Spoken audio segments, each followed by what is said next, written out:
నమస్తే, welcome to news pocket. Muhammad Yunus Bangladesh నుంచి పారిపోవాల్సిందేనా? షేక్ హసీనా ఇక రంగంలో దిగనుందా? ఆమె సన్నిహితుడు బంధువు అయిన ఆర్మీ చీఫ్ వకారుజ్జమాన్తో పావులు కదుపుతున్నారా? బంగ్లాదేశ్లో భారత నిఘా సంస్థ రా రంగంలో దిగి మొత్తం సెట్ చేస్తోందా? పాకిస్తాన్పై బయట నుంచి ఆపరేషన్ సింధూర్ నిర్వహించినట్లు బంగ్లాదేశ్లో ఇంటర్నల్గా సింధూర్ జరగబోతోందా అంటే అవుననే సమాధానాలు వినిపిస్తూ ఉన్నాయి. ఇప్పటికే ఈ భయం మహమ్మద్ యూనస్కు పట్టుకుంది. తాను రాజీనామా చేస్తాను మొర్రో అని మొత్తుకుంటున్నాడు. అయినా చేసిన పాపం ఊరికే పోతుందా? మహమ్మద్ యూనుస్కు చుక్కలు చూపించేంత వరకు వదిలేలా లేరు. ఓవైపు ఆర్మీ చీఫ్, మరోవైపు షేక్ హసీనా, మధ్యలో భారత అంతర్జాతీయ నిఘా సంస్థ రా. ముగ్గురు కలిసి యూనస్ భారతం పట్టేందుకు సిద్ధమవుతున్నారు. బంగ్లాదేశ్లో ఇంతటి అస్థిర పరిస్థితులు ఏర్పడటానికి రెండు కారణాలు ఉన్నాయి. పరిస్థితి తీవ్రతరం అయ్యేందుకు అమెరికా పప్పెట్ అయిన మహమ్మద్ యూనస్ బంగ్లాదేశ్, మయన్మార్ మధ్య రఖైన్ కారిడార్ నిర్మాణం చేపట్టాలని యూనస్ నిర్ణయించుకున్నారు. ఈ నిర్ణయం ఆర్మీ చీఫ్కు మంట రేపింది. ఇప్పుడు ఆ మయన్మార్లో కొనసాగుతున్న ఆర్మీ పాలనలో రోహింగ్యాలు తీవ్రంగా నష్టపోతున్నారని యూనస్ అనుకుంటున్నాడు. వారికి తాము మానవతా సాయం అందించాలని భావిస్తున్నాడు. దీనికోసం బంగ్లాదేశ్లోని చట్టోగ్రామ్ డివిజన్ నుంచి మయన్మార్లోని రఖైన్ ప్రాంతానికి మానవతా కారిడార్ను ఏర్పాటు చేయాలని మహమ్మద్ యూనస్ భావించారు. ఈ కారిడార్ను నియమించాలని ఐక్యరాజ్య సమితి ప్రతిపాదించింది. అయితే ఇది ఐక్యరాజ్య సమితి ఆలోచన ఎంత మాత్రమూ కాదు. దీన్ని నిర్మించాలని ప్రధానంగా అమెరికా భావిస్తోంది. ఈ కారిడార్ వల్ల అమెరికాకే ఎక్కువ లాభం చేకూరుతుంది. అందుకే ఐక్యరాజ్య సమితిని అడిగి మరీ మహమ్మద్ యూనస్ను ఒప్పించింది అమెరికా. అయితే ఈ కారిడార్ పట్ల బంగ్లాదేశ్లో తీవ్ర వ్యతిరేకత వ్యక్తమవుతోంది.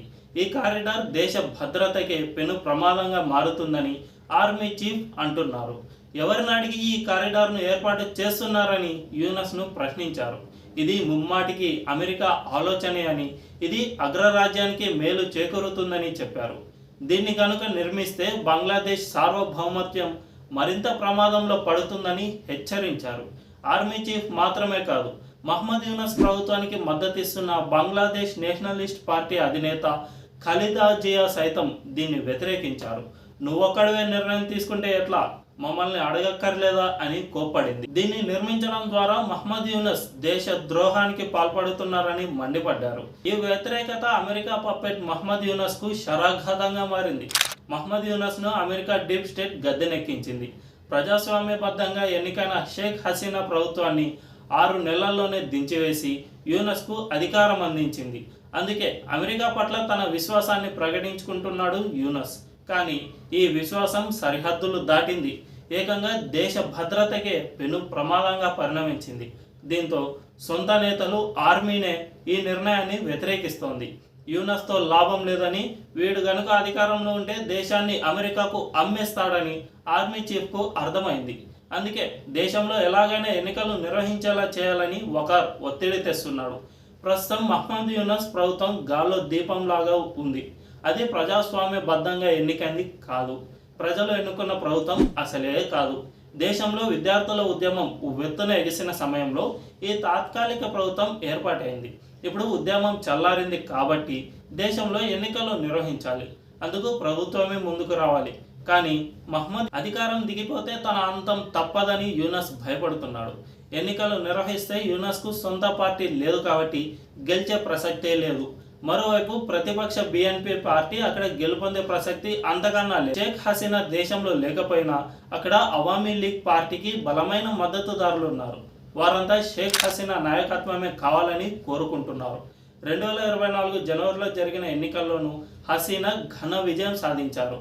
దీన్ని బట్టే ఆమెకు దేశంలో ఎంత ఫాలోయింగ్ ఉందో అర్థం చేసుకోవచ్చు. ప్రస్తుతం యూనస్ ప్రభుత్వం వారందరినీ అణిచివేసే ప్రయత్నం చేస్తూ ఉన్న అవామీ లీగ్ కు మాత్రం రాజకీయ ప్రభావం చాలానే ఉంది. దీంతో పాటు ప్రస్తుతం ఆర్మీ చీఫ్ గా ఉన్న వకారుజ్జమాన్ షేక్ హసీనాకు సన్నిహితుడు. ఆమె ప్రధానిగా ఉన్నప్పుడే ఆర్మీ చీఫ్ గా ఎన్నికయ్యాడు. అతను ప్రభావవంతుడు కాబట్టే యూనస్ కూడా వకార్ను తొలగించలేకపోయాడు. వకార్కు హసీనాకు సమీప బంధుత్వం కూడా ఉండటంతో ఎన్నికల్లో అవామీ లీగ్ పార్టీకి సైన్యం ద్వారా సహకరించే అవకాశము లేకపోలేదు. ఇదే జరిగితే షేక్ హసీనా గెలుపొందే అవకాశం ఉంది. హసీనా గెలుపొందేందుకు భారత్ సైతం సహకరిస్తుంది. ఇప్పటికే బంగ్లాదేశ్ ఎంత ఒత్తిడి తెస్తూ ఉన్నా హసీనాను భారత్ కాపాడుతూ వస్తోంది. ఆమెను ఢిల్లీలో సురక్షిత ప్రదేశంలో ఉంచింది. బంగ్లాదేశ్లో పరిస్థితులు సద్దుమణిగాక మళ్ళీ ఆ దేశ ప్రధానిగా చేసే వరకు భారత్ అస్సలు నిద్రపోదు. హసీనా ప్రధానిగా ఉన్న సమయంలో భారత నిఘా వర్గం ఢాకా వీధుల్లో స్వేచ్ఛగా పనిచేసింది. అక్కడ ప్రభుత్వానికి సహకరించింది. బంగ్లాదేశ్లో షేక్ హసీనా ప్రభుత్వం ఉన్నంత కాలము భారత్కు ఢోకా లేదు. ఆమెను ఎన్నోసార్లు భారత్ కాపాడింది గనుక ఆ కృతజ్ఞతతో భారత్కు అనుకూలంగా ఉంటుంది. హసీనాను ఎన్నోసార్లు గద్దె దింపేందుకు కుట్రలు జరిగాయి. 2024 జనవరిలో జరిగిన ఎన్నికల్లోనూ హసీనాకు వ్యతిరేకంగా అమెరికాతో పాటు అనేక దేశాలు ప్రయత్నించాయి. కానీ భారత నిఘా సంస్థ రా ఈ కుట్రలను చాకచక్యంగా అడ్డుకుంది. ఆర్మీ తిరుగుబాటు గురించి హసీనాకు ముందే ఉప్పందించి కాపాడింది. మహ్మద్ యూనస్ కుట్రలను సైతం అడ్డుకుంది. ఆ దేశంలో జరిగిన విద్యార్థి ఉద్యమాలను కూడా 2 సార్లు మన నిఘా సంస్థ అడ్డుకుంది. కానీ మూడోసారి అమెరికా CIA విజయం సాధించింది. ఫలితంగా షేక్ హసీనా గద్దె దిగాల్సి వచ్చింది. దీంతో మన రాఫెల్ యుద్ధ విమానాలను పంపి ఆమెను భారత్కు తీసుకువచ్చాం. ఇప్పుడు కనుక బంగ్లాదేశ్లో ఎన్నికలు జరిగితే హసీనా గెలుపొందే అవకాశమే ఎక్కువగా ఉంది. అక్కడి హిందువులంతా హసీనాకే ఓటు వేస్తారు. ఇక ముస్లింలు కూడా అవామీ లీగ్కే ఎక్కువగా మద్దతు ఇస్తారు. మహ్మద్ యూనస్ పాలన వల్ల బంగ్లాదేశ్ గార్మెంట్ ఫ్యాక్టరీలు కుదేలైపోయాయి. వేల మంది ఉద్యోగాలు కోల్పోయారు. ఇది కొన్ని జిల్లాలపై ప్రభావం చూపుతోంది. దీంతో వీరంతా షేక్ హసీనాకే మద్దతిచ్చే అవకాశం ఎక్కువగా ఉంది. ఫలితంగా అవామీ లీగ్ గెలిచే అవకాశాలే ఎక్కువగా ఉన్నాయి. ఈ విషయం మహ్మద్ యూనస్కు ముందే తెలుసు. అందుకే ఎన్నికలంటే వణికిపోతున్నాడు. తన పదవిని కాపాడుకోవడానికి నానా ప్రయత్నాలు చేస్తూ ఉన్నాడు. ఇప్పుడు కూడా పైపైకి రాజీనామా చేస్తానని అంటున్నాడే తప్ప అందులోని నిజమేమీ లేదు. యూనస్ గనుక రాజీనామా చేస్తే తన చావు తప్పదని బాగా తెలుసు. ఊరికే రాజీనామా అంటూ సింపతి గెయిన్ చేయడానికి ట్రై చేస్తున్నాడంతే. అయితే మహ్మద్ యూనస్ను షేక్ హసీనా, వకారుజ్జమాన్తో పాటు భారత్ కూడా వదిలేలా లేవు. ఓవైపు వకార్ మాత్రం యూనస్ను పదే పదే భయపెడుతున్నాడు. ఎన్నికలకు వెళ్ళకపోతే ఆర్మీ పాలన ఖాయమని చెబుతున్నాడు. గతంలోనూ దేశంలో అస్థిర పరిస్థితులు ఏర్పడ్డాయని వార్నింగ్ ఇచ్చాడు. వకార్ను చూస్తూ ఉంటే యూనస్ను ఎక్కువ కాలం పదవిలో ఉండనిచ్చేటట్లు అస్సలు లేడు. బంగ్లాదేశ్లో పరిస్థితులు కొంచెం అటు ఇటు అయినా కూడా మహ్మద్ యూనస్ గద్దె దిగడం ఖాయం. టైం బాగోక అక్కడ ఎన్నికలు జరిగి షేక్ హసీనా పార్టీ కనుక గెలుపొందితే యూనస్కు దబిడి దిబిడే. అప్పుడు ఉండే ఆప్షన్స్ 2. 1 దేశం విడిచి ప్రాణాలు కాపాడుకోవడమో, 2 హసీనా అపరకాలిక అవతారానికి ఉరికంబం ఎక్కడమో ఏదో ఒకటి ఖచ్చితంగా జరుగుతుంది. మహ్మద్ యూనస్కు ఇది జరగాల్సిందే. వీడు తాత్కాలిక ప్రభుత్వానికి ఎప్పుడైతే అధినేతగా ఎన్నికయ్యాడో అప్పటి నుంచి బంగ్లాదేశ్లోని హిందువులను వేధించుకుని తిన్నాడు.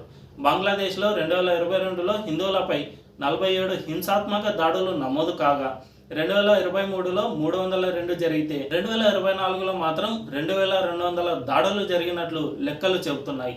ఇది కేవలం అధికారికంగా నమోదైనవి మాత్రమే. అనధికారికంగా లెక్కల ప్రకారం ఈ దాడులు చాలా ఎక్కువగా ఉన్నాయి. వందల మంది హిందువులు ప్రాణాలు కోల్పోయారు. ఇస్లామిక్ మతోన్మాదులు రాక్షసుల్లో దాడులు చేస్తూ ఉన్నా మహ్మద్ యూనస్ మాత్రం చూస్తూ ఊరుకున్నాడే తప్ప వారిని కాపాడే ప్రయత్నం అస్సలు చేయలేదు. ఏకంగా పోలీసులు, ఆర్మీ సైతం హిందువుల ఇళ్లపై దాడులకు పాల్పడింది. అయినా కూడా కనికరించలేదు. వేలాది మంది హిందువుల మరణాలకు కారణమయ్యాడు మహ్మద్ యూనస్ అనే రాక్షసుడు. ఇలాంటి వాడికి సరైన జవాబు దొరకాలంటే షేక్ హసీనా ప్రధాని కావడమే కరెక్ట్. అందుకోసం ఇప్పటికే భారత నిఘా సంస్థ గట్టిగా పనిచేస్తోంది. ఈ ఆపరేషన్ కనుక పూర్తయితే పాకిస్తాన్ లాగా బంగ్లాదేశ్ కూడా దారికి వస్తుంది. ఈ వీడియో మీకు నచ్చినట్లయితే ఖచ్చితంగా లైక్ చేయండి.